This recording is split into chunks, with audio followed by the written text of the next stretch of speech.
What's up, everybody? We have MMA Underground. Welcome. We got the co-host Jay right over here.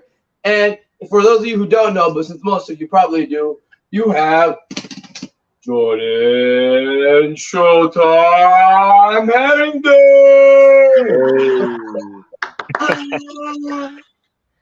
Well, hey, I know Buddy knows. Jordan doesn't know yet. But before we get going, why don't we show you why we got this man on before his second pro debut? I'm here with Jordan Harrington, champion here tonight at Cage Quest 2. That was the 155-pound title. How does it feel? It feels nice. I mean, I've got his 145, now I've got his 55, and it feels great. Well, it's kind of the same thing as my last fight with Nathan Solon. Jordan's, I heard he was like big bang hitter, and it's just like, you know, instead of getting punched and standing up with the guy trading with him, I'm just gonna use the same game plan, take you down, beat you from there, wear him out, and ground and pound if I can, slip in that choke, and that's what I did.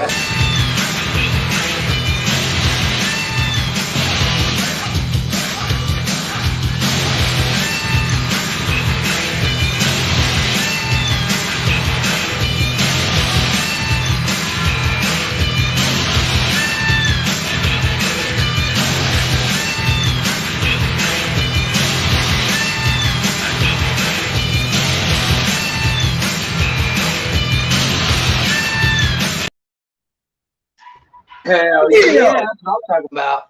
Taking me down memory lane again. Bro, the way you manhandle trained fighters is ridiculous. You make it look easy, that's for damn sure. I'm like, man, I actually got to do this for next opponents. I'm like, oh wait, yeah, it's not that easy. It's tough. I mean, my mindset is I'm gonna go in there and he's ready to beat me up and I'm ready to beat him up, and only one of us has got to come out with that W, and I got to make sure it's me. So I fight just like I train. I put 100% in my training gym, and I always tell people, if you don't go 100% in practice, you're not going to go 100% in your fight. So that's what I do, and it shows in all my fights. Oh, absolutely, yeah, dude. I remember, take care of yourselves, people watching. I was like heat stroke doing it because I had too much sugar when I went on my run, and yeah, that was not good. I actually have a question for both of you, and I think I've asked Buddy V this before, but with you, Jordan, when you're training, do you do hard sparring, light sparring? How is it? And what's your thought on the sparring? So I try to go light, and it depends on who I'm training with during the training days. So of course I've got my training partner Shiloh, aka Preacher's son, and then I got my training partner Nathan Stolen, aka Superman.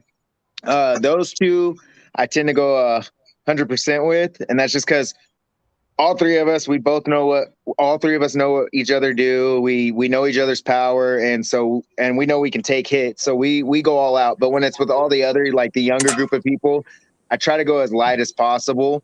I do tend to get a little flustered because I'm on a different level right now. I'm pro, and so I want to work a lot harder because I'm trying to get somewhere right now. And we got a lot of guys in our gym that are still young and green, and, you know, they get a little ballsy. Oh, I want to train with you now. I want to spar. All right, well, be ready to get hurt. And you get those kids who think they know what they're doing, and then all of a sudden they'll turn their back. They run from you.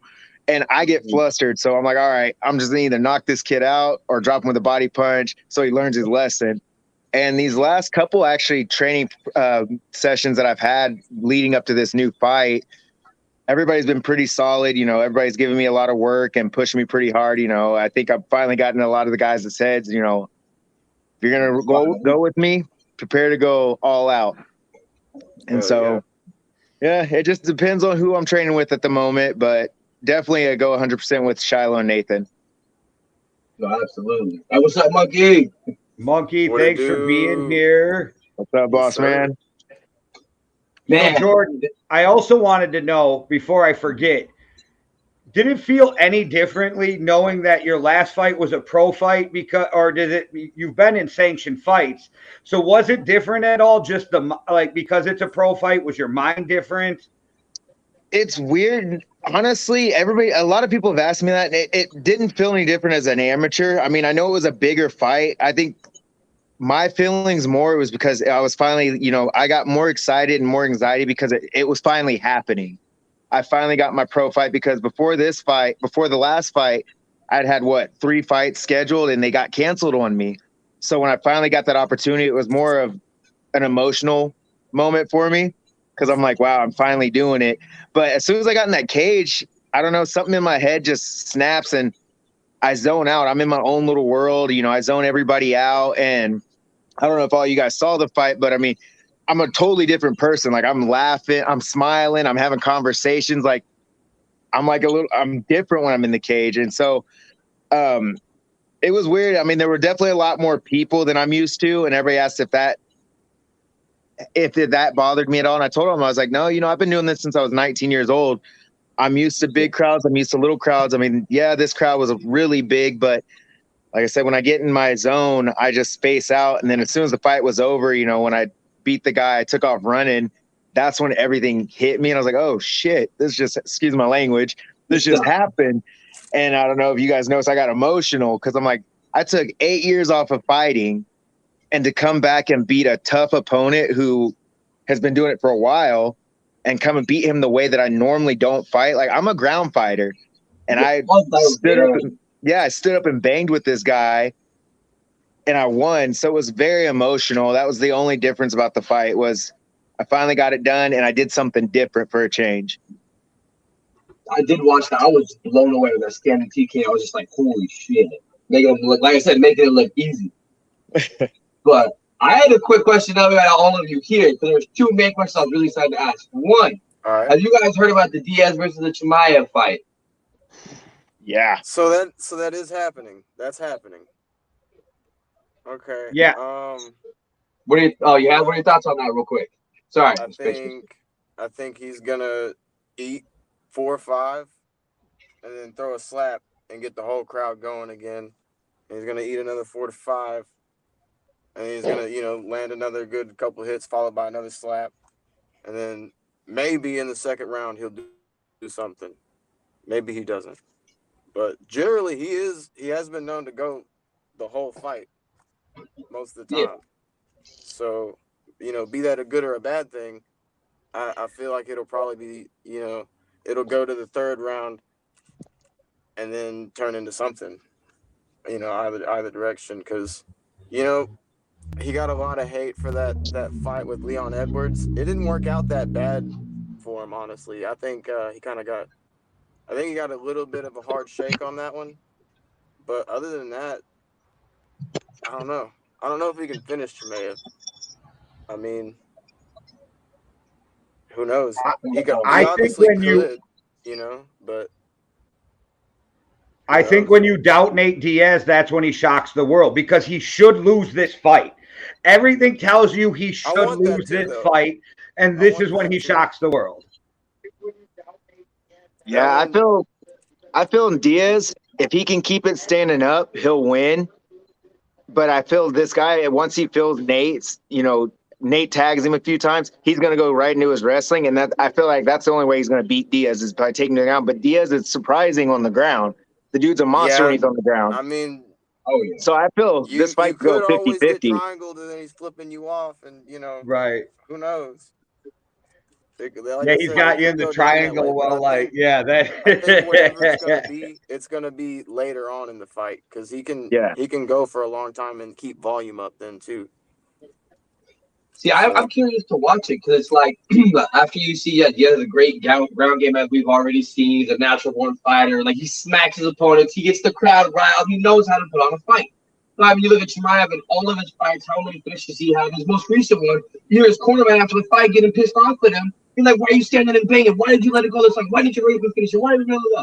So, like, this is really going to be, for me, I feel like a determining factor. If he can end it like the first round or two, then he is this monster, badass beast that every single person is making him out to be. Or he's going to finally beat a good challenge with Diaz, and Diaz is going to push him all the way to the end, and he might come out on top. I kind of want Diaz to finish it, though. I don't think it'll happen, but I kind of want Diaz to finish it. Just me personally. Oh, what's up, JJ? I think, like I said, he could finish anybody, like anybody in that, on that level. You can just get hit the one time and go to sleep. So, who knows? I think there's that one. I would have to see a lot more. I'd have to see a lot more reels on like the latest of Diaz's work again, because it hasn't really seemed like he's had too much going on, like that's actually being super successful like he used to, where it's now he just kind of it's staggered. His record is staggering a little bit. So the way I don't know. I feel like he's got. I don't want to. That's the thing, is I don't want to say that he probably isn't going to win this fight, but it does look that way, which gives me mixed emotions. It's like I do want Chimaev to win, but also really want Diaz to win. Oh yeah. So All it's right. like, So, did you guys happen to watch the live stream of the 2-year event that Jay was part of the commentary of? I haven't watched the live stream of it. No, I've seen. I haven't watched it No, yet. I gotta check it out too. I gotta see the commentary. I heard it was yet. pretty fire. But yeah, I was just asking because some of those fights were pretty intense. They got pretty interesting. Since the one fight is out, the one with Beach and Panda Man, great fight. I will say, I was there when I saw that oil check. I was like, oh man, Beach was mad. He just put his foot back. Bam! Kicked him right off. That was interesting. I felt bad. Buddy V, I felt bad. We're in the comments. We're being honest. I'm like, Beach is losing this fight. Diesel's arguing with me, and then Hitman's like, nah, he's losing. And then Beach's mom is in the comments, and I feel so bad because we're being nice about it, but we're being honest, and it's hard when somebody's mom's in the comments, and you have to be like, nah, he's losing. Right, you're like, dude. Oh man, I don't. Oh, that would bug me. But at the same time, it's just that's kind of how it goes. It's just part of it, 100% of fights,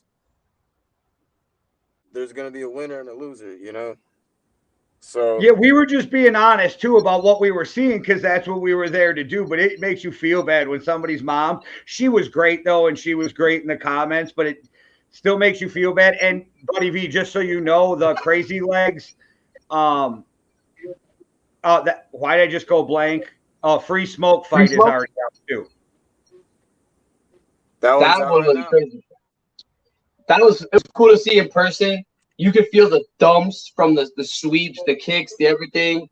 The energy from the crowd with that one was just intense. You just that feel was Free Smoke and Crazy Legs, right? Yeah. And it was I watched that today. You're watching that today? Yeah. Very impressed with Crazy Legs. He looked really good. So let me give you a little tidbit of what happened in the live stream. So there's 5 of us on for that fight. Me and 4 Street Beefs West Coast fighters on doing commentary for that fight. Going into that fight, the energy was up here. It was electric. After that fight, all the energy just died for like the next 15 minutes in the broadcast because all the West Coast fighters just lost all their energy after that because like everybody thought Free Smoke was going to win. And then Crazy Legs came out, and they were honest though. They're like, "Man, 2-1 Crazy Legs," like it was just, yeah. Crazy Legs. He looked solid.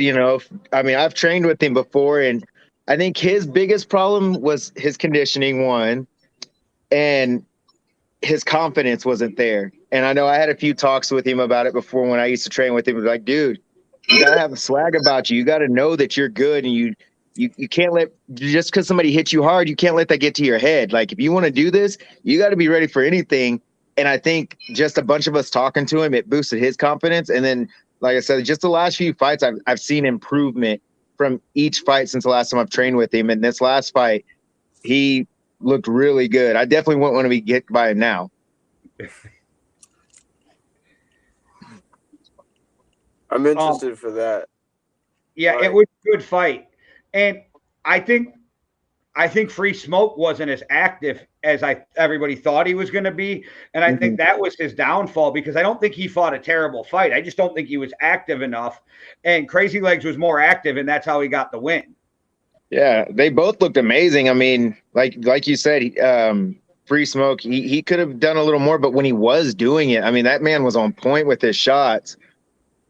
But I think if you watch towards the end when Crazy Legs started doing the leg kicks, if they would have gone one more round and Crazy Legs hit that, his legs would have been done. Crazy Legs was eating them legs up.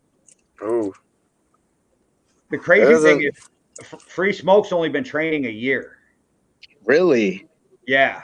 Wow. Wow. Well, he's solid. He's good. Yeah, that's it. Yeah. For a year, that's pretty legit. Get him in a. Do you know what gym he's at? You know, is he in a big gym or is he just doing his own thing? I think for the most part, he trains with just the West Coast, Street Beast West Coast fighters. Oh, so man, I think they get do that a lot man of in that. a big gym. so is that just like real mat time or just sparring the whole time? I don't know. We had him on a week before the fight, and he had told us he had only been training for like a year, and that I think he said he goes to a gym once in a while, but a lot of it's with other dudes. After seeing him fight a few times, and I believe him, he said he just has this ability to like be shown something and just do it. Yeah, like if he puts in a whole bunch of consistency somewhere, there's a lot of potential there. Yeah, But that event was pretty crazy, though. It seems like, Crazy Legs has been steadily getting better and better, so leaps and bounds are always possible with people. I'm excited to see that fight. What was the official decision on that one? I think it was 2-1, but Crazy Legs won it for sure.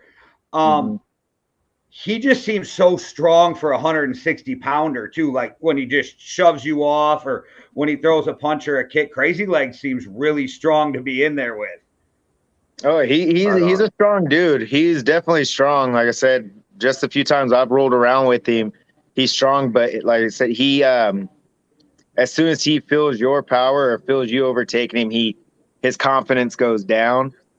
And so I'm hoping whatever gym he's at, they're keeping his confidence up and letting him know, hey, yo, dude, shit happens. Just keep going.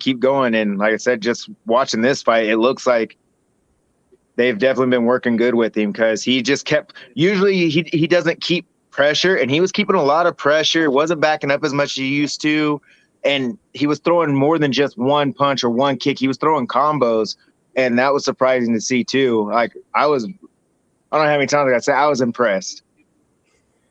Well, correct me if I'm wrong. He's training with Coach TC and Viking Warrior and those guys. Yes. I think that's where I've seen him in the photos, at least. That's there's some monsters in that gym too, though. Oh yeah. Have you been training there for a while? Have you been training with Shiloh for this fight? Yeah. So it's mainly been me, Shiloh, and Nathan training because we were supposed to get Shiloh on this card, but they can't find him an opponent. And there was talk about the guy that he had lost to the last show, but we don't want to give him that rematch just yet, especially considering that was one of Shiloh's first fights in Boise. So unfortunately, Shiloh won't be fighting, but Shiloh's definitely been a huge help with me at practice, having just a big body like his, putting pressure on me and him with the reach is helping me with my movement. And then of course, I got my boy Nathan, just an all around, monster. Dude's fought for Bellator. He's fighting a guy out of the UFC. And I've always had mad respect for Nathan, even when we were, we weren't training partners. We actually fought each other once upon a time. And that's how we became training partners. And even then, before I even knew I was supposed to fight Nathan, like I just heard word around town about how tough he was. And I had saw him on YouTube a few times. I'm like, oh man, hopefully I don't run into this dude one day. And unfortunately it happened, but something good came out of it. And now I've got probably the best training partners for this fight right now is Nathan and Shiloh. And then of course we got our young guy, Jeremy Roberts, who we're trying to get a fight for here soon. He's a tough little dude. Hopefully we can get him on Street Beast one of these days. Shout Is he out, actually a happy little birthday, dude? Shiloh, just before I forget. Yes, happy birthday, Shiloh. Happy birthday to you. Yeah, he's getting old. How old is he? I want to say he's 20, 25, 26, I believe. Right on. He's catching up. He's catching up. I like it. Did you guys see the? Pardon? Did you? Oh, look at who decided to come back and join us. Yeah, sorry about that. So my phone said overheated real quick. Well, it's a good timing, buddy, because I was just about to ask these guys, and I wanted to ask you too. Did you guys see the Batty comments after the UFC fight? Not the comments. No. Okay, well, here, I have them for you, so watch them quick because I'd like to talk about this. Wow. But I was actually just telling my wife while we're watching, because we have it on our TV right now too. No, I agree. You know, I grew up in a pretty rough upbringing. I held in a lot of emotions. I mean, and so hearing that speech yesterday, or not yesterday, but Saturday, it kind of touched home to me because I was one of those guys. I didn't like talking about my feelings, and it would build up to where I'd get emotional and lash out. And it took my wife getting upset and telling me, Jordan, you know, you need to go get help. Something is going on, and, you know, it's not okay for you to be feeling like that. And, you know, a lot of my friends would always, oh, you know, Jordan, you're always this happy-go-lucky guy, da-da-da. And I'm like, oh, well, that's what you guys think. But in back behind, you know, I'm wearing a mask, hiding my emotions. And I finally went and got the help I needed and went and saw a therapist. I mean, I'm able to talk to my wife about my emotions now. I talked to my coach. My coach has definitely helped me out a lot. I mean, I rarely ever cry. And I think that man has seen me cry more than my own wife has seen me cry because I just had so much built up. And I mean, I was one of those guys that thought about suicide. But luckily I had people to back me up, and I got the help I needed and was able to go communicate with people. And now here I am, you know, anytime I feel like I'm stressed out, I can speak about it and talk to my friends, and that weight is off my shoulder now. And so I agree, you know, I get it. We're guys. We think we're tough. We don't think we should have to show emotions. But at the end of the day, like, we do. Yeah, you're gonna get picked on for crying. You know, people are gonna call you a puss and this and that. But at the end of the day, my life is what matters. I got a family, and I don't care what you think about me. I want my health, and I want to be here at the end of the day, and not let this anger and all these emotions take over where people end up losing me. And so, like he said, us men, we need to start talking and communicating with one another. You know, your friend's phone number ain't that far. You know, his phone, just call. You got a buddy down the road, go over there and talk to him. Fuck, call me. Right. Well, I grew up in an Italian household where it was, don't cry. I'll give you something to cry about. Boys don't cry. And my wife has been with me since I was 23, so she's watched a huge change. But I was hot-headed, not trying to hear that shit, not trying to talk about my feelings, you know, letting words bother me, that kind of stuff. So, yeah, no, I agree. The more people that kill that idea that we're supposed to just bottle all that shit up, the better off everybody will be. Oh, it's not good. It's not good. Oh, no. Yeah, I agree with that. I feel like as a man, when you learn to express yourself in a certain way, if you're able to let that go, that certain thing, and talk about it, it's almost once you have that weight off your shoulders, you're able to be fully who it is that you are meant to be.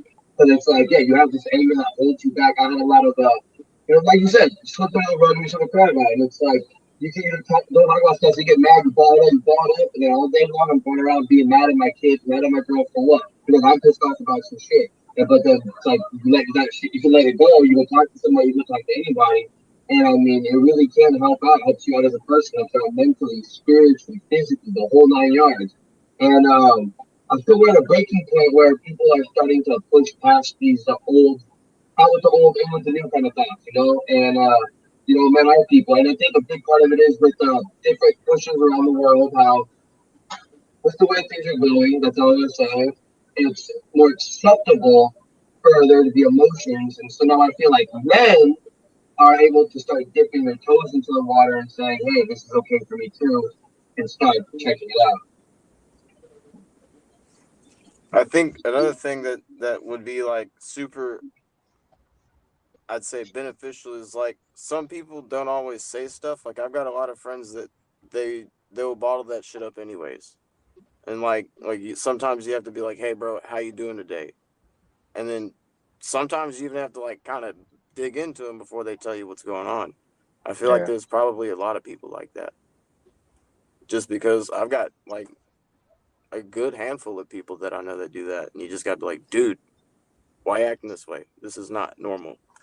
And they'll get to that point, but you don't see them get to that point. You just see them when they're at that point, you know? The whole way there, sometimes it could have been a week ago, a month ago, something, you know, happened. You got to let them know. Like, hey, dude, you can just tell us, you know, like you and your friends. And you kind of have to put that out there, too. Like, in your own way. Like, you don't have to necessarily, you know, butt into their life, but, you know, just a checkup. Sometimes maybe that person's just waiting on that one opportunity that you ask them what's going on, you know? Yeah. And I don't know. It just sometimes just telling me what's going on makes my friends not even worry about it anymore. You don't hear about it no more. They got it out, you know? I think it's that's great also, that you super beneficial. Oh, sorry. I think it's great that you see a UFC fighter, an alpha male, come out to other males, because younger dudes are going to be like, Patty the Batty said it's cool, you know? Like, it's Yeah. They're gonna be all calling. They're gonna be call there, fighters. Yo, man, I'm not mad at you, but I'm gonna kick your ass if I don't like what you did. You ready? Yeah. Sorry. I think it's cool that we see a lot more of that in a lot more forms of media. And it's really good. I think it's really good for this sport because a lot of people are doing this. They don't have a great background. No. Like, and I mean, you know, I'm one of those dudes. I know most of the people that in my friend group up there in Washington are like that. You know, they had to make that good, you know? And that makes you a different kind of dude. Yeah. It definitely does. I mean, if it wasn't for MMA and just having the people I'm surrounded by in my gym, or even my wife, you know, I preach my wife all the time when this kind of conversation gets brought up, because if it wasn't for her, honestly I'd still be that angry, bottled up thing of emotions. And I mean, my biggest thing was I would bottle everything up so much that when I'd come home, because I knew this was my comfort zone, I could let it all out at home. But at the end of the day, I wasn't hurting anybody else but my wife and my kids, because they'd see me blow up. And in my mind, I'm thinking they should understand. So then when I realized, oh, fuck, I can't do it at home, I'm just going to keep bottling up. So that's when I started, you know, going to the gym. And like I said, Jacob, like you said, you know, having just somebody ask you how you're doing. Jacob, like, he knows when I'm in a good mood, a bad mood, an annoyed mood. And every time I come to the gym, how you doing, bud? And now we work together, and the same thing at work. How you doing, bud? And we'll have a conversation about it. And, you know, and that's one thing I try to tell guys at our gym. Like, we just had a kid lose a girlfriend, and he came in, you know, all nonchalant, like nothing happened, smile on his face. And you could see it. He was slowly breaking down during practice. And we took him in the back room, and we just told him, dude, just let it out. And I mean, the kid broke down, told us everything. And I'm just like, we told him, you know, this is your family. Don't be scared to talk. If you're feeling some kind of way, just let it out. Talk to us, bro. So I just think people need to be, like you said, people need to just check up on their friends, you know? Oh, yeah. There's still a lot of that. Yeah, a lot of that. Oh, I'm not going to do that. I'm not good. Like, okay. You don't have to be like that. You can have a good friend. Only back in the day, people had good friends. And the old manly time when people would kill each other, they'd all be like, brother. So, another UFC question, but on a different note. So, it's rumored that at UFC 280 that Sterling will be defending his title against TJ Dillashaw. And how the hell does Dillashaw get a title fight that quick? I was just about to. What? Against who? Sterling versus TJ Dillashaw is the rumor. Against who? Versus TJ Dillashaw against Aldo for his belt. Yeah, I don't see how TJ Dillashaw. When I saw that on Facebook, I was like, how? What has TJ done for? I mean, I haven't seen the dude fight since the Cody Garbrandt fight. His name is And not Dana White would not dismiss it today on Pat McAfee. He kind of like circled the question and moved on. So I think TJ had one fight since his EPO suspension. Yeah, there's no way he should be having this I title fight. don't know, man. I mean, should you even have that opportunity if you cheated? No. That's it. That's my question. You've got dudes that have been fighting to get that opportunity since TJ got in trouble. So, but yeah, I'm confused on how he's even getting a shot. And I mean, like, yeah, maybe he gets to still do stuff, but I mean, I don't know if that's like, do you really? I don't know, man. I feel if it happens, it's the UFC trying to force TJ back into a belt status to all of us. Like oh, we got, and I'm not saying that he is, but I think a lot of people go, oh, we got a weak champion. We can give him to him. TJ can beat him. TJ can be champ again, and we can continue the build we were having with TJ before this EPO suspension. And this isn't a video game. This is real life. You can't just come out like that. There's other rules, stuff you have to follow. I mean, if that's the case, shoot, after John Jones got in trouble with all history, he would keep straight back. Don't play. Exactly. What about Sugar Sean versus Jan? I know everybody thinks Jan is going to kill Sugar. I think Sugar's going to shock the world. You don't think so? Man. I might be wrong. I bet against Jan way too much, and I lose every time. I like Sugar. I like him. I like him a lot. He's a good fighter. But if you watch his fights, like, who has he really fought that's up there? I get it. I get that. But nobody's really even tested him on that level. I get that. Well, that's but what he is so accurate of a striker, and he's got knockout power. I just think, and like I said, I bet against Jan and lose every time. I never give the dude respect he deserves, and I realize it. But yeah, that's what I think is going to happen. But you got to think, Jan's he wants to get his belt back because he lost it the first time against Sterling, and then didn't Sterling choke him out the second fight? Oh, that is how it ended, isn't it? Yeah, Sterling choked him out the second fight. I believe so. That was so that man's on a mission, and I feel OMalley is in a world of hurt right now. I mean, yeah, he's a tough fighter. He's good with his punches, but he's never gone against somebody tough like that. And I feel he's gonna get destroyed. I mean, I hope he brings his A game and can put up a good fight, but I just don't see it happening. And Jan's a seasoned fighter. I mean, look at Sugar Sean. It's like when he fights, he usually sets the pace. He's the one taunting his opponents. He's the one being borderline cocky. And I get it, the confidence when you have it, it's there. But when you face someone who can apply that pressure right back at you, someone that you're not able to push around, someone who's going to be able to go tit for tat and who has more skill and more experience than you, I mean, I want to say Sugar Sean. I really do. I'm a huge fan, but it's just one of those things where I personally, in my better judgment, I can't go with him. So like I like him too, but I'm on the same thing. I wouldn't put my money on Sugar. Why do I feel like this is all the same stuff I heard right before Conor murked Jose Aldo? Oh. All right. I mean, this guy. I don't know. I do. I'm not saying I'm right. I'm just saying I feel like it's the same thing I heard, and that's what shocked the world. That fight was different because Jose Aldo let his emotions get the better of him, and he didn't set things up. And Conor played a good game by getting into his head. He took a little too far. And if you look at Jose and his past, like, he is very passionate about his home, his family. So Conor knew what he was doing. But OMalley and the other dude, like, you aren't seeing this back and forth. Right. They're going to let their fighting do the talking. And like I said, what's-his-face he's on a mission to get that belt back. He lost it at he did an illegal knee to the dude's face, and then he gets choked out the second fight thinking he's going to go win. That man's on a mission. And Sean OMalley, like I said, he's tough. He can hit, but he hasn't fought somebody as experienced as this guy. What do you think, Brett? Monkey, what do you think? I'm thinking I really do think it's probably going to Jan. Like, I mean, that soccer injury that Chito Vera gave him was bad. It was real bad. Yeah. I'm just saying. Yeah, I don't know. I think. So you're the only one that wants Sugar, Sean, Jay?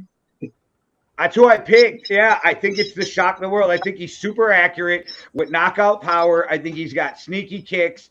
And maybe, like I said, I could be completely wrong. I'm always wrong when I bet against Jan. Always. Fair enough. We'll see. Yeah, we'll just have to see how that one goes. So I was gonna ask you, Monkey, when was the next time you were gonna come out to the scrapyard to fight? And if so, do you have any opponents that you might want to see? Because like me personally, just gonna have to put this out here real quick. I got a little list because White Lightning fought Bulldozer. He was pretty good. But Dude came I out with the felt list. like you weren't pressured. How would you do with the short guy who puts that pressure on and comes back at you? I want to fight Too Explosive, but he's done at the scrapyard, so I won't get my chance for that. I like JD, this guy that came out. He's the one that busted Simo's cheek on the cage after he got mad. Simo wrestlers, I'll go blow for blow. And let's see, Oni has been coming out. He's been a good fighter. He starts at 155. He's taller, lengthy. If he thinks he could take me, let's see it, because he has a couple good wins. And so, if that's the case, come see me because I got a couple wins too. So we got a good close record. And the Intellectual, you finished your last fight first round. I think you would be a very good match for me, and I'd be a good match for you. So I'm going to push you to your limit, and I don't think you're going to beat me personally. So you want to bring it? I'm right here. So anyone on that list, you hear it, you're on my list, but I'll still fight whoever Steve puts me against. Okay. So, I He think pulled out a list. I don't know if I'm right He or did. not, but I think I'm actually fighting Doughboy. I might be wrong. MMA or? Yeah, MMA. I think that'll be a good fight. You and Doughboy. That's a Yeah, good one. that's what I was thinking. I was like, that's a done deal. That's a good. The whole thing looks great. Like, I think that would be a great fight. Now, he said he may or may not be there August 27th. So, Things first. And then, since that's you at the scrapyard, Jordan, with your fighting, I know that you stay a little bit out there. Is it ever hard for you to try to get promotions for a fight, or is it hard trying to do travel expenses, having to go all over to be able to get these fights? So the promotion part is pretty tough because my manager lives in Texas. So trying to get me promotions here in Washington, because he used to live here, but he moved over there, whatever his reasonings are. So trying to get promotions is pretty tough. I had a couple lined up.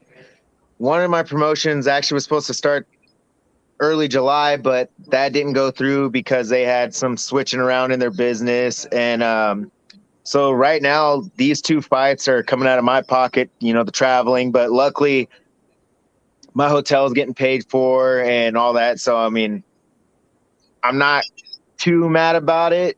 I wish I didn't have to pay for my own flight. Actually, no, this flight's not getting paid for. I'm not paying for it, thankfully. Nathan Stolen's hooking me and the coach up with his whatever it is. And so, but my wife, unfortunately, and her and my son, they have to pay for their ticket. But yeah, I'm trying to get me some promoters, to promote me. And living in Aberdeen, it's a little tough, with all our business not being super big. And that's one of the reasons why, I'm doing what I'm doing, because I want to put our town on the map, just like Nathan does. Like any of us that come into Aberdeen and want to go far, like we want to put the harbor on the map. And so I've been trying to stay local with my promotions just to kind of build up our businesses around here. Yeah. But like I said, with COVID and everything, it's making things hard. A lot of companies around here are struggling to get back on their feet. And so I'm not stressing about it just because I know I'm sitting pretty, with my job I have and stuff. But it's going to come to a point where, I'm going to have to start traveling further, and I'm going to have to start going to bigger gyms to train, and I'm going to need that extra help. And so anybody that's listening and you want to promote your boy, help me out. It'll be appreciated. But as of right now, it is what it is. I'm not struggling. I'm not stressing about it because, like I said, I know COVID's played a big part on it. I mean, it even shot me in the ass, you know, as soon as everything was said and done. I'm slowly getting back where we were before it all happened. So I'm being understanding. So that's why I'm not out there blowing people's DMs up saying, hey, you want to promote me, or going door to door? Hey, promote me, you know, because I understand, you know, life, everybody got kicked in the ass with life, and it is what it is. Well, where can they reach you if they want to promote you? Let them know where to reach you. So you can look me up on Instagram. It is Showtime MMA 22 on my Instagram, and Jordan Harrington on Facebook. I'd give you guys my cell phone number, but I mean, I'm sure. But yeah, That's no, it's Facebook, just between Instagram. us. It's just between us, like, you know. Yeah. You'll bleep it out like in the TV show. Your number is 555 001. There you go. So I was curious because you brought about COVID starting to come to an end. I know that both of you have further aspirations with all your fighting, but I was curious if you had any like short-term goals for maybe the next year with COVID lifting up. You can put the pedal to the metal. If you had anything you were kind of going to try to do. I'd say now I had wanted to do a lot more livestock, like, and I wanted to have a certain, like, not necessarily a certain amount numerically, but I did want to fill my space up as far as like the allotted space I had for chickens. I wanted to get a lot more chickens by now, so I still have a lot to do on that one, mainly just so that way I can actually, sell eggs and then have more eggs to sell immediately, basically. I like omelets. I think I'm probably gonna be doing carrots next year. Hey. It didn't work out this year. Like, my whole box was just bad. It was just not good. Like, the whole bed died out. It was actually quite annoying. I tried it twice. Didn't work out. Dang. Probably more chickens, carrots. More chickens, less roosters. Yeah, I don't want any more roosters. Like, having one, just if you're doing like a small breeding area and you have the one, that's cool. Doesn't really bug you that much. You have two of them, you're clawing your eyeballs out and you're trying to cut your ears off. You have any more than that and you're just having a all out bad time. You're doing better than me, because I tried the chicken thing and I hated having chickens as pets. I mean, I don't eat them. I eat their eggs. So it's like they stay a considerable amount of space away from me, and I get free food. So every now and then, dogs, other birds, or something else gets a free meal. But or you could have a mother-in-law like mine. You give her your chickens because you don't want them at your house no more, and you come over for dinner one day and she cooks your favorite chicken. So I mean, yeah.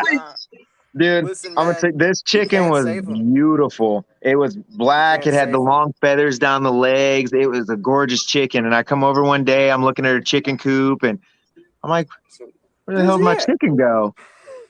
Walk in the house, we're eating chicken. And she's like, oh, you should chicken right here. Okay, Martha, thanks. So, have you guys seen The Pest, that movie? Pardon? Have you seen The Pest with John Leguizamo? No, I haven't. Oh, there's a scene where he does all these different skits and different characters. He's working at like a Chinese place, and he's late. He's like, the guy's like, I'm gonna fire your ass. He's like, no, I was walking my pet duck, and they're serving it. And he's like, oh, quacky, my duck, my duck. I'm gonna have to sue this place if I don't get them extra crispy with MSG and soy sauce. Oh boy. Yeah. Dude, let me tell you something about raising chickens, man. I have spent more money on chickens probably than I did this vehicle.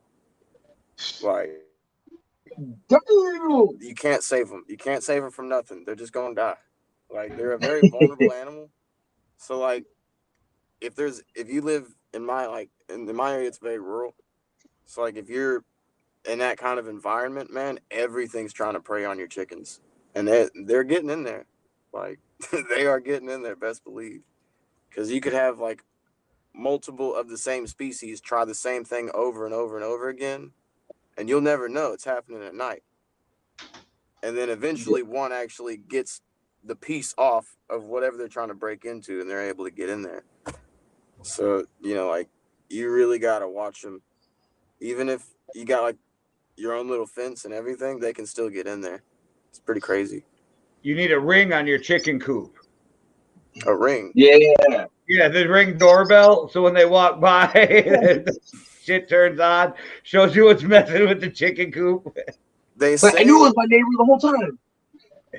They say that you can get an owl, like a fake owl, and put it out there, and then all predatory birds are going to stay away from there. So, like, literally 50% of your problem, gone.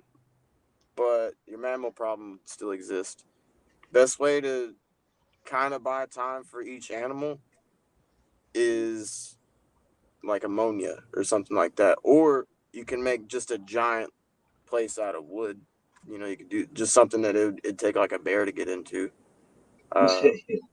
There's a lot of ways to make fortresses, but like if you're housing a lot, then sometimes you don't necessarily want it to be like a topped situation, you know, because then you have problems with their feces if you don't clean it up. Then it would who's be, that yeah, UFC fighter that's a farmer? Pardon? Who's that UFC fighter that's a farmer? Bro, Bryce Mitchell, he's the man. Thug Nasty. Wasn't Matt Hughes a farmer too at one time? Yeah. Yeah. I think Brock Lesnar does some farming too. He looks like he farms corn. I don't know why. That's just like, if I had to pick what kind of farmer he is, he's a corn farmer. He's a horse breeder. So I know you're not thinking this far ahead fight-wise, but after you go in on the 6th, Jordan, and you beat this dude's ass, what are you thinking? Hopefully getting something afterwards. I mean, I'm 32 years old. I mean, I want to make it big, you know, before it's too late. You know, I wish I would have done it a while ago, but, you know, family, work and stuff. But I'm trying to get as many fights as possible, as soon as possible. That way I can at least get my shot. And I mean, and what happens from there happens. And if not, you know, at least I had a good run at my pro career. You know, I want my pro career to be like my amateur career. You know, I ended my amateur career 15-3 with 5 belts, and I want my pro career to be bigger than that. And then eventually be able to tell people, you know, I'm going big now. You know, like I said, my goal is to put my town on the map. And, you know, we've had a lot of people come out of this town. Like we just had a local kid from our high school. He got signed by the Saints, but unfortunately they didn't work out. I mean, we've had this guy, Adam Big Hill, who got signed to the Saints, and then he went back to Canadian League. You know, then you got my buddy Nathan, who's fought in Bellator a couple times, you know. So we're slowly putting us on the map. But, you know, mine and I believe Nathan's goal and possibly Shiloh's goals is to get up there and eventually the UFC, you know, and show them that us Grace Harbor boys, we can throw down too. Hell yeah. That's the shit. Fuck with that. Yeah, but so my phone keeps saying it's getting warm again because over here we're fighting our heat wave in Washington. Would you guys mind if I just did my real quick Buddy V's fighters a little watch in case my phone goes out? Do your thing, buddy. Here we go. Buddy V's fighters to watch. Oh, see, my phone lagged on that. All right, real quick. OGR Cassius Clay. His last fight, he ended dude with a mean hook. And I mean, he just stepped into it. Nice footwork, coming across, whole body turn. Bam! Out cold. It was a clean fight. So I think that was his first fight. I couldn't see anything else from him. So I'm curious to see what he does with street beats. Because some people come out, they don't do anything. Some people come out and they really start making it work for them. 2, 30 South. See Me No More. I was curious because he fought this guy, and I forgot whose opponent was. And as they're fighting, the See Me No More was in a headlock. And this guy's like, I'm gonna choke you out. This is my fight, my fight. Well, he gasses himself, and he ends up trying to relocate. Does like 12-6, and then Wade, who was repping the fight from West Coast, broke it up. Like, hey, don't do that. So the guy, seriously, he's breathing so hard he could barely even talk. He's like, oh, F things. I don't need him. He look at him. He's done. He's gonna lose. Look at him. I'm not gonna do this fight. He's gonna lose. As he can barely breathe, barely stand up, walks out of the cage. That's it. See Me No More stands up and he's like, really? That's it? So I want to see what he could do. I feel like that was just not fair. His opponent knew that that's all he had, and he was done. And I see Me No More got to whoop that ass, so he had to walk out the cage. 3, West Coast. Is it like punches or one punch?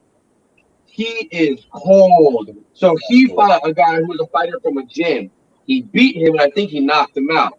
Then the guys, I don't know if it was his coach or his higher up teammate came out, and one punch beat him too, and then just said, anyone from that gym get this and that.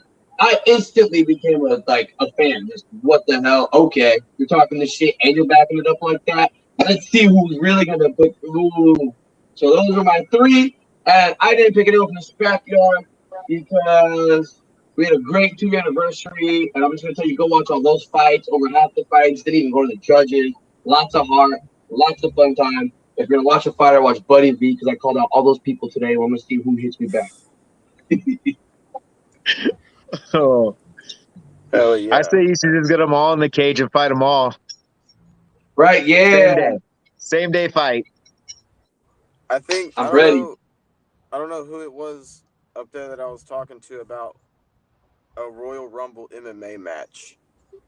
Could you imagine how insane that would get?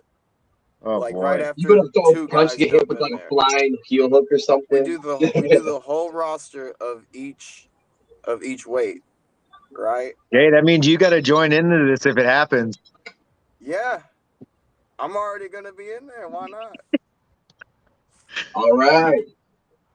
Like, so we gotta be fair. When we pick fighters, we gotta do like spin the bottle or something. Whoever it lands on, that person goes in. Yeah, I mean, I couldn't imagine how you would even ref that, because you need twice the amount of ref interference. I like 3 refs at one time. Damn. Man, that would be wild. It sounds like a video game thing. Even if you did like we could do those old school. Well, no, they don't look that old. Have you guys seen those videos of like 2-on-2, and then the 1-on-3? They look old, but I think it's just bad footage. Yeah. They still do that kind of stuff in what? Russia? Yeah. Those fights are crazy. They did the grandpa and son versus some chick, and the chick just destroyed the old man and the boy. I was like, Jesus. And she was a big girl. But I'll give it to Grandpa, though. Grandpa got up and kept trying to scrap. And then the grandson standing behind the grandpa getting ready to throw punches. And every time the girl would get up to look at the kid, he'd take off running. Grandpa took an ass whooping, though. My father-in-law showed me that video. There's one that really stood out to me. It's this ginormous dude versus 3 regular sized guys. And he just kills everybody. He knocked 2 of them out and then just sat down on the 3rd one and just started beating the fuck out of them. It was bad. Like, they always seem strictly one-sided like that. The rules are always really one-sided over there. Like, this guy is going to fight like 2 bears, or we're going to have like a fish versus these 4 eagles. It's crazy. They had another one where it was 3 guys, but imagine like not a ring, like a boxing ring, but one that's super elongated. It's like a big rectangle. And then one group stands on this side and the other one's on the other, and they just run at each other, and that's how they fight. But it's a super thin space. It's just enough space for 3 guys to stand in the middle. Like the blood sport Kumite mat. Sort of, but I mean, like it's literally just like a very slender rectangle like that. There's just enough space for 3 guys to be there. Damn. And so it was really weird. There's a lot of them. Damn, what is that thing called? I can't remember what it was. Well, Monkey, I have a video here. Why don't I play this and then you talk about this afterwards? Hey, it's your boy Monkey. What it do? I just wanted to let y'all know I got some new shirts coming out. We're collabing with Zool, so you already know it's going to be some good stuff. Stay tuned. Actually, at this next event, I'm going to have some more of those. I actually asked Buddy if he could make a bunch of them the other day. I don't know if you've seen that or not. But, yeah, I am doing those. It's still happening. You can still get those. They're still on the website. And I believe I should have enough of them to just run out there on the 27th with just like a big-ass box. So if you need one, return to Monkey. All right, guys. Jordan, thank you so much for being here. I know that Aiden is a 14-year-old who's training, who happens to be Fire Chicken's cousin, and he had a couple questions, if you guys didn't mind. Oh, go ahead. So I've wanted to be in the UFC since I was 7 years old, and my dad showed me a clip of Brock Lesnar in the UFC. Ever since, I did Taekwondo and made the national tournament. I do Muay Thai and wrestling. I work out 4 days a week, have scars on my hands from hitting punching bags until my knuckles split open. My question is, what do any of you think could help me take myself to another, or take myself another step ahead, or if you think I'm taking the correct steps? Well, certainly hand wraps. Hand wraps, yes. Fair enough. Hand wraps like a mug, bro. Like you need that is also your protection. Like that's to protect you, not the bag. Like that, dude. Let me tell you, try striking that thing with MMA gloves, and you'll see like those little pieces on your knuckles, man. They get ate up, like real bad. Even if you're throwing, and a lot of people say hit with those two, and some people say the bag three. But either way, whatever knuckle you're hitting, sometimes you will kind of scrape it. So, that's kind of unavoidable even with the hand wraps. But with regular gloves and a hand wrap, that's probably the best way to do that, I'd say. If he's getting cuts on his hands from, I've never gotten a cut on my hand from punching without wraps inside a boxing glove, but I suppose you could, then maybe the wraps would still help with that as well. I'm not a fighter, but after reading that, the only thing that popped into my head was some BJJ. Yeah, I mean, is he? So he said he was trying to do MMA, wasn't he? I would probably. I mean, you don't have to, but it's so important to. Like, I've seen people get by without, but man, dude, maybe one day you're fighting Demetrius Johnson and he can just do everything, Like, he can do everything at the same time. He can hit you with strikes into transitions to the takedown and then decide where to go in that transition and then do the takedown and do it, which is crazy. And there are some dudes I've seen that can just do that right out the gate. And then they start training shit. And they get super crazy. He's doing good already right now. I mean, he's got the wrestling. Since he's got wrestling, he can get jiu-jitsu like that. But I mean, it's pretty much the same sport. I mean, a little more technical, but it's still the same sport, except for jiu-jitsu, you can fight off your back. Wrestling, you can't. So you mix those two together. I mean, that's one thing that helped me out. I was a wrestler in high school. I got a taste of somebody beat me up with jiu-jitsu, and I was like, man, I got to learn that. And honestly, that's what's helped me. It's even improved my wrestling a lot better. I feel like he's taking the right steps, but like Thomas said, hand wraps, you're going to hurt yourself punching a punching bag without the wraps. You don't want to have nasty hands by the time you're my age, because I was one of those kids too, that I was tough and could punch anything without getting hurt. And here I am, 32, with had shattered knuckles, boxer fractures, so make sure you're, using the proper gear. If you do decide to start training, make sure you're rocking the headgear. I mean, don't be like me. Oh, this is stupid. It's not good, because it definitely helps, because then you forget like I do, and you can't talk sometimes. So I feel like, Aiden, you're going the right way. You know, just keep pushing and grinding, buddy. You're still young. I didn't start till I was 19. So, you know, just keep pushing and grinding and just be smart. And, you know, if this is something you really want to do, you know, keep going.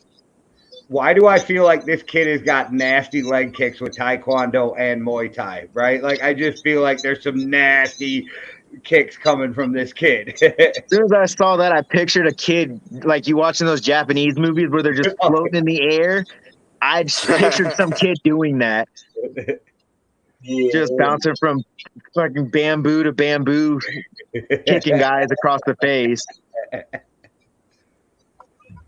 I've always wondered Go ahead. if, like, how far you can actually jump forward and up, and if you could actually do some of, like, you think somebody could actually land a kick with the full power of that momentum and land on their feet right if they were to go from one end of the scrapyard cage all the way to the other?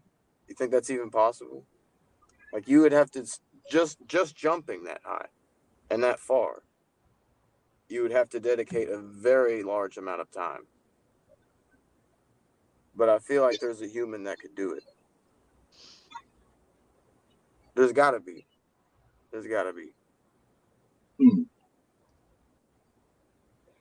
Hey, I love this kid already. He's promoting. Promote yourself. I love it. Yeah. Let us know where to go check it out. We'll check it out, and everybody else can too. He's promoting himself better than we do. Hell yeah. Funny, bro. I have a commercial. What the hell? Hey, highlights count, bro. Let us know where. We will check that out. I was like, damn, I missed it. My phone been acting booties because we got this heat wave here in Washington finally. And I didn't get my AC out the garage yet, so my house is kind of warm. I live on the top floor, so I got my shirt off. I'm like, woo! Is it like that heat wave when I first came down there? It's actually more than that this time for a change. Everyone got a heat wave except us, and we were waiting. It just started hitting. And now it's just like. What is a heat wave in Washington? Nothing. Well, right now it's in like the 80s. 80s? Dude, I don't even like to go out of the house if it's under 80.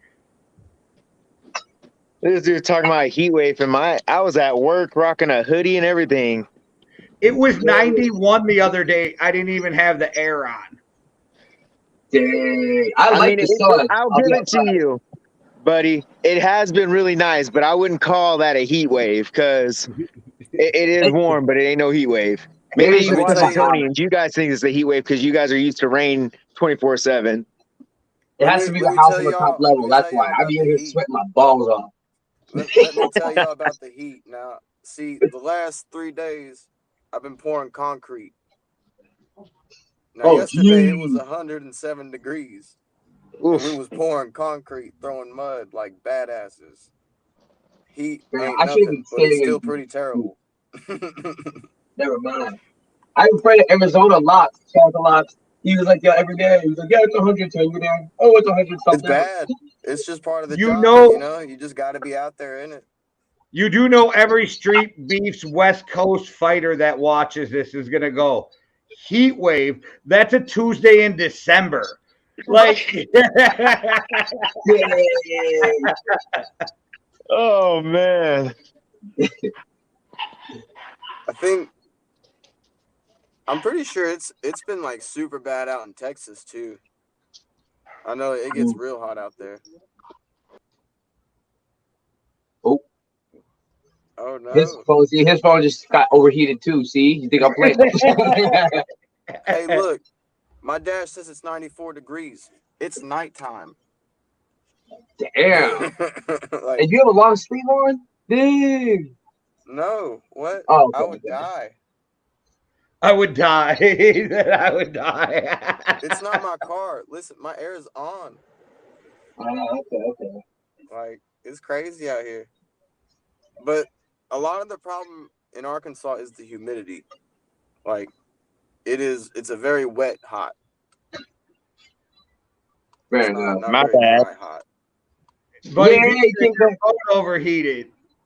No, I was reading comments and accidentally clicked leave. Oh no. oops. Well, that's all right, guys. We've kept you way longer than we usually do, and we appreciate it so much. So why don't Yeah. you guys shout out your social medias and stuff before we get out of here? Mine is Return to Monkey. It's a little two.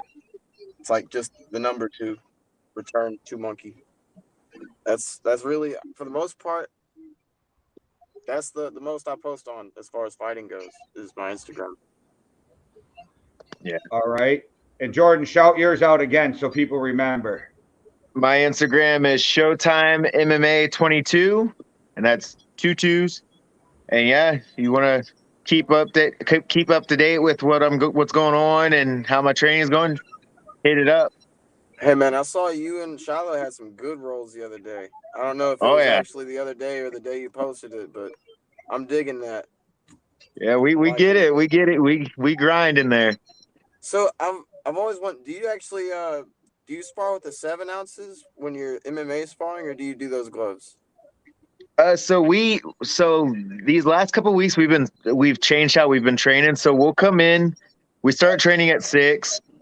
We'll do 45 minutes of conditioning, and then we start out with 20-30 minutes of wrestling. Then we'll switch over to grappling, and then we'll switch over to grappling with submissions, and then we go to MMA gloves, and we'll do some live action with those. And then we switch over to boxing gloves and do live with that. And then if we want to, we can go live with our MMA gloves. So like this will be our last week of doing that kind of stuff. And then all next week will just be all conditioning. But we usually, we play it smart. We do our hand wraps. It's rare that we go with the MMA gloves. Usually 9 times out of 10, we're using boxing gloves, but we're all feeling kind of ballsies the last couple of weeks. So we're like, let's throw in MMA gloves. Cause I mean, some of us, I said, we got a few guys in there that are getting ready to start fighting, and we want them to get used to being tagged with that size glove. Dude, it hits different. And so, yeah, that's because I mean, it's different getting hit with a boxing glove than it is an MMA glove. And just, we kind of want them to get used to it. So, but we try to, they're throwing a rock at you basically. Yeah. So, but yeah, that's kind of, we've been switching up our practice. And so we only do the MMA gloves for a little bit. And then, like I said, towards the end, me, Shiloh, and Nathan will usually just go all out with the MMA gloves, which probably isn't the best, but we're some tough son of a gun, so it's okay. Right on. Yeah. I was saying, right. if you guys want to check out my new banner, you can see Zwell_Buddy on Instagram and www.zwell-world.com. Where I got even more fun stuff. This dude's next level, bro. He's the only fighter that's giving me a business card. Thank you. And I it's got actually badass. Oh, thank you. Yeah, all my stuff's hand drawn too. I just got my square in the mail for all my pop-up events. I can take credit cards and debit cards now. Hell yeah. So, Dude, but yeah, that was interesting, bro. Dude just handed, like, I don't know if it was one of the ones that you sent with the box, or if this is one you personally gave. I think this one you personally gave to me. But I thought that was impressive. I was like, he's got a business card. Oh yeah, I gave that to you personally. I handed that to you. Yes. I like that fun, and I think it's interesting that I have a evolution of shirts from, like, I started out from with the scrapyard, and the first one I was like with the iron, it's ripped, and you can half the image isn't even on there, and it's terrible. And now I look at it like, I can't roll way. Oh wait, speaking of merch, this upcoming week I have all my vinyl. You will be seeing on my website the official Yankee and the Brit T-shirt. This is the drawing that you will find on the T-shirt. It's a chrome microphone is what I'm using with red, white, and blue. Or no, the background's white and the Anthony black. But if you want to support Yankee and the Brit, official T-shirts will be up by the end of this week. Also, we are now on iHeartRadio. So if you want to follow us on iHeartRadio, check us out on iHeartRadio, Spotify, YouTube, all the other platforms. And thank you guys again for giving us your time, everybody. We really appreciate it. You guys really are Appreciate awesome. you guys having us on here. Love It's you always a guys. pleasure. Well, let's go, Jordan. We're going to get this win. And yes, I said we because we are all behind you. So Yes, let's go sir. get this All the win. way, Thank you brother. for giving us your time, Monkey. And thanks, Yes, everybody, sir. for watching. One world, one love. Deuces.